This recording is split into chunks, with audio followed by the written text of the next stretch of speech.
नमः हरे हराय नमः। हरे कृष्णा। आज हम भगवत गीता अध्याय 15 श्लोक नंबर 15 सीखेंगे। चलिए शुरू करते हैं। सर्वस्य च अहं हृदि सन्निविष्टो मत्तः स्मृतिर्ज्ञानम् अपोहनं च वेदैश च सर्वैरहम् एव वेद्यो वेदांतकृद् वेदविद् एव च अहम्। अब हम इसे धीरे धीरे बोलकर समझते हैं। सर्वस्य चाहम हृदि सन्निविष्टो मतः स्मृतिर ज्ञानम अपोहनम च वेदैश च सर्वैर अहम एव वेद्यो वेदांत कृत वेदविद एव चाहम।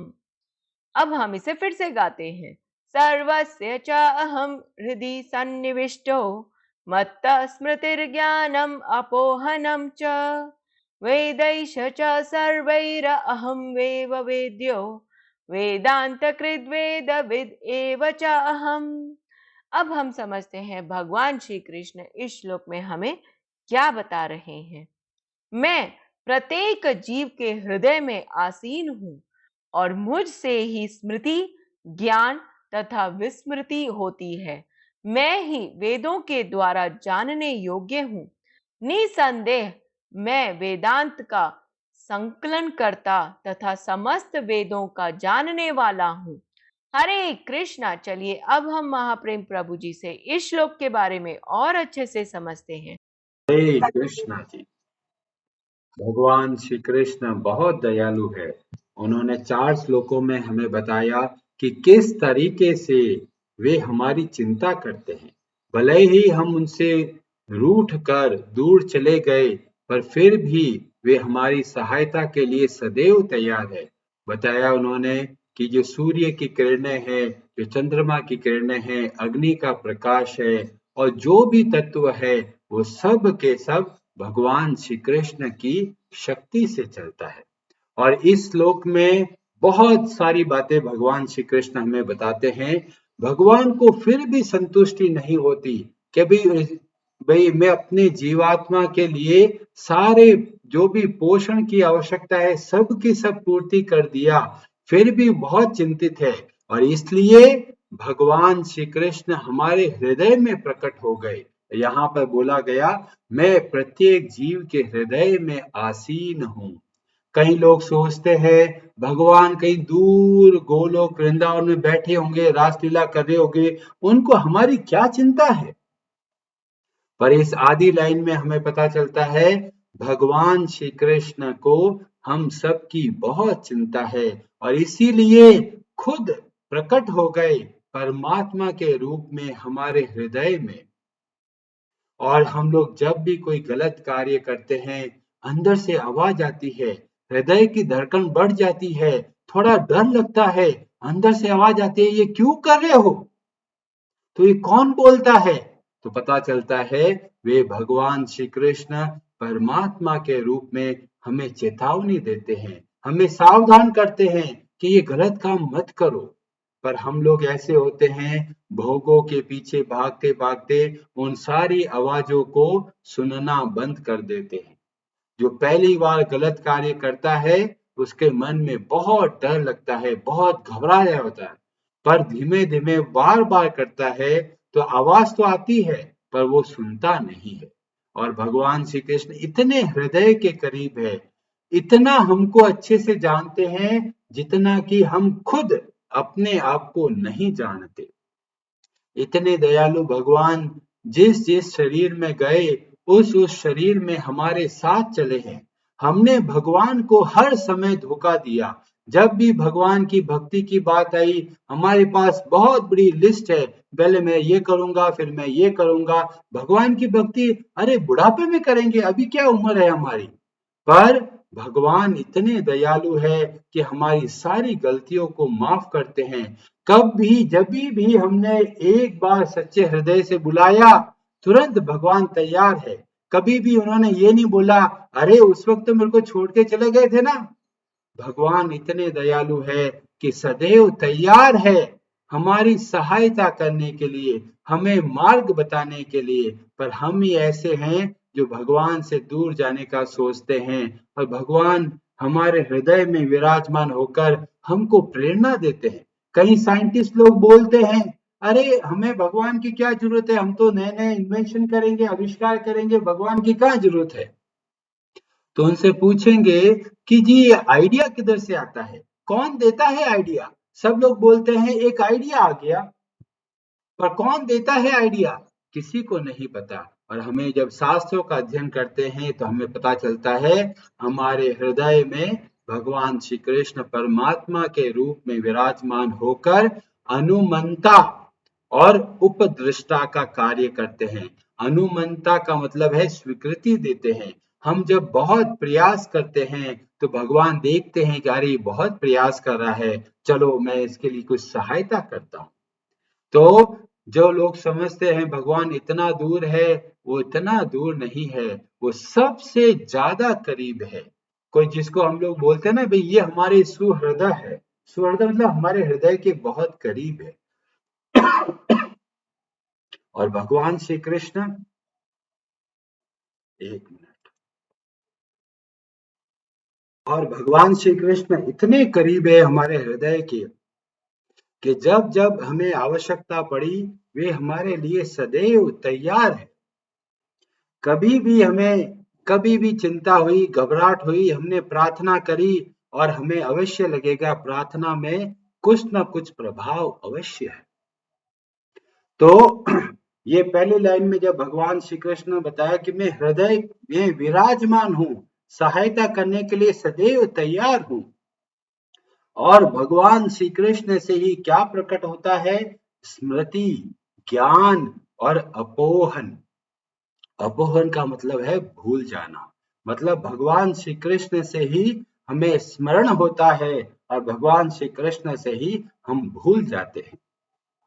अब कई लोग बोलेंगे अरे स्मरण होना तो बहुत अच्छी बात है, पर भगवान हमको भुलाते क्यों हैं।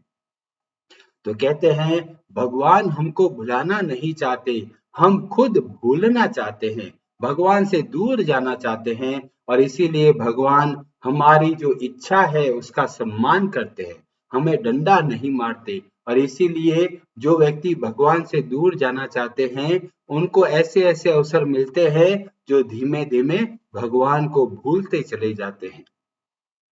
और फिर बताया गया वैदैश्च सर्वेर अहम एव वेद्यो, इतने सारे शास्त्र, 108 उपनिषद, 18 पुराण, 2 इतिहास, इतनी सारी संहिताएं, ये सब का सब किसके बारे में बता रही है। तो यहाँ पर बोला गया वे सब के सब भगवान श्री कृष्ण के बारे में ही बताते हैं। अब कई लोग बोलेंगे अरे हमने तो शिव पुराण पढ़ा है, शिव पुराण में तो बताया गया शिव जी की पूजा करो। बहुत बढ़िया, आप भगवान शिव की पूजा करना चाहते हैं कीजिए, और जब आप सच्चे हृदय से भगवान शिव की पूजा करेंगे, वे परम वैष्णव है, वे स्वयं हाथ पकड़कर हमको भगवान श्री कृष्ण की भक्ति सिखाएंगे। तो शास्त्र के कोई भी रास्ते में चलेंगे, आप अगर निष्काम भाव से ये शास्त्रों का अध्ययन करते हैं और उसके अनुसार जीवन चलाते हैं, तो वो धीमे धीमे आपको भगवान श्री कृष्ण की ओर ही लेके जाएंगे। आप में से बहुत सारे लोग होंगे जो तरह तरह के देवी देवता की पूजा करते हैं, और आपने देखा होगा कि आप प्रार्थना करते हैं और वो प्रार्थना पूरी भी हो जाती है। तो क्या उस देवता ने हमारी प्रार्थना पूरी करी। कई लोग पितरों की पूजा करते हैं, कई लोग किसी बाबा जी की पूजा करते हैं, तरह तरह के लोगों की पूजा करते हैं, और जब हम उनसे प्रार्थना करते हैं और हमारी चीजें पूरी हो जाती है, तो क्या वो देते हैं? नहीं, वो देते हैं जो कुछ भी वो भगवान श्री कृष्ण की शक्ति से देते हैं। भगवान श्री कृष्ण बोलते हैं 7वें अध्याय के 22वें श्लोक में, स तया श्रद्धया युक्तस्तस्य आराधनम ईहते लभते च ततः कामान मय्येव विहितान ही तान। लभते, लाभ को प्राप्त करते, मतलब जिस जिस देवता के प्रति श्रद्धा के भाव से पूजा करते हैं उस देवता से हमें वो चीजें प्राप्त होती है, पर वो वास्तव में कहाँ से आती है? मई एव विहितान हितान, केवल मुझसे ही वो चीजें प्राप्त होती है। और भगवान क्यों दे रहे हैं? क्योंकि भगवान हमारे अपने हैं, वे हमारी चिंता करते हैं, पर हम भगवान श्री कृष्ण को पसंद नहीं करते, हम भगवान श्री कृष्ण को सुनना नहीं समझते, हम भगवान श्री कृष्ण की भक्ति नहीं करना चाहते।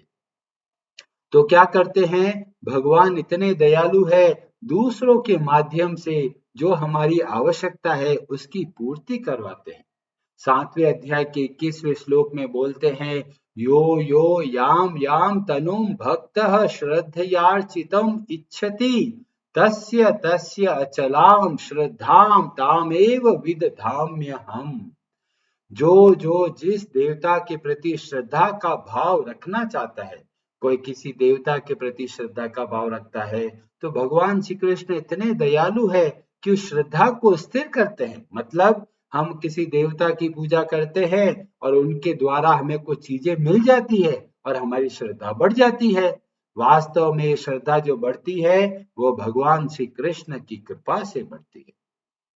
अब कई लोग बोलेंगे, अरे भगवान श्री कृष्ण ऐसा क्यों करते हैं? सीधा सीधा बताना चाहिए ना कि भगवान आप ही दे रहे हो, कोई और नहीं दे रहा।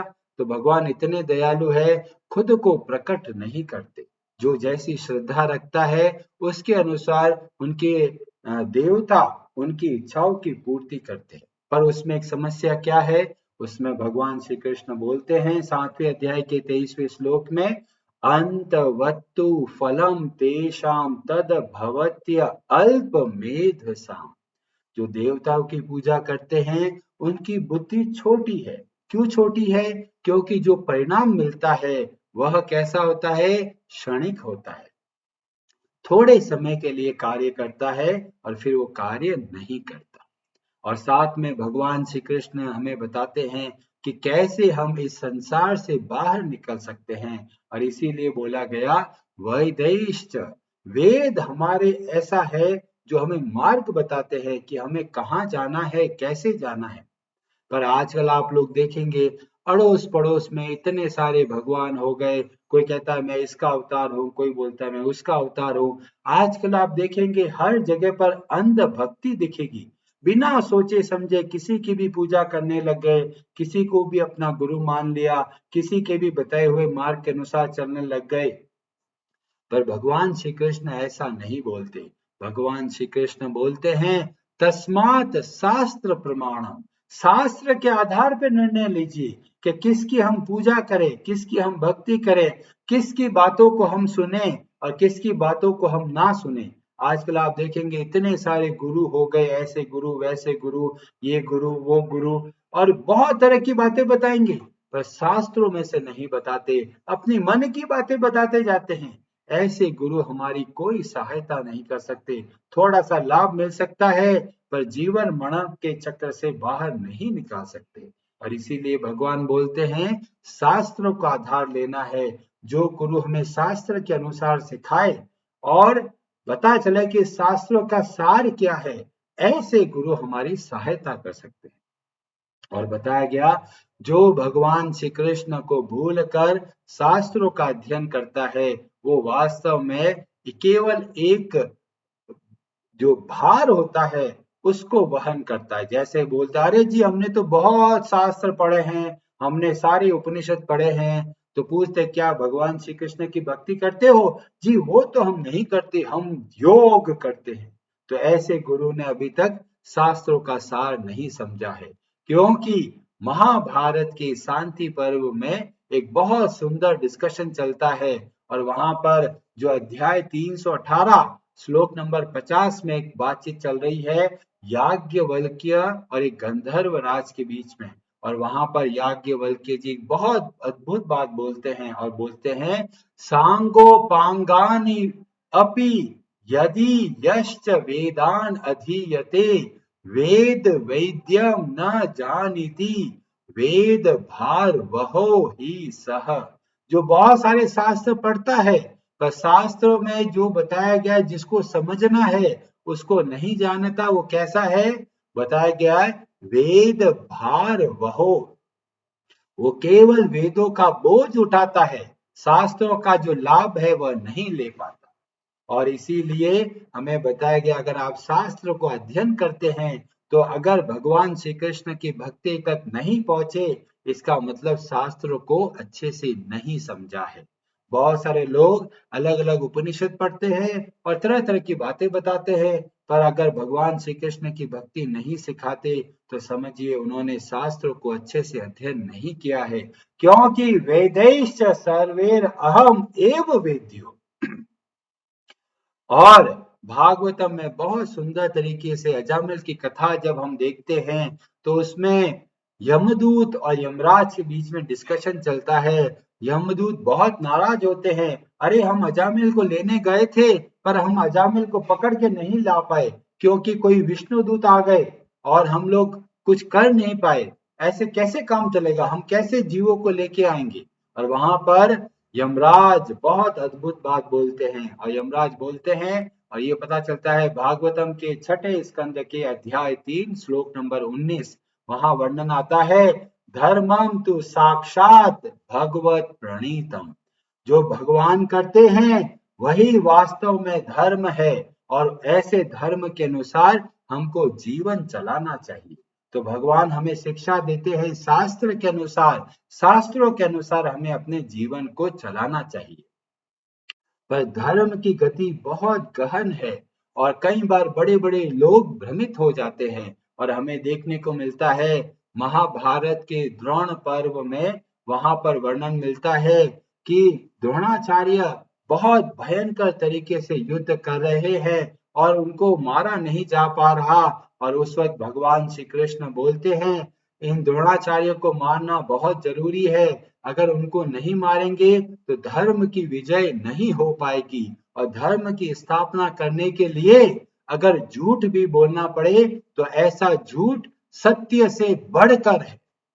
और इसीलिए वो जाते हैं और युधिष्ठिर को बोलते हैं कि युधिष्ठिर आप बोलिए कि अश्वत्थामा मारा गया, पर वो एक हाथी है जो मारा जाएगा, और आपको बोलना है अश्वत्थामा हाथी मारा गया, पर हाथी शब्द आप थोड़ा धीमे आवाज में बोलना है।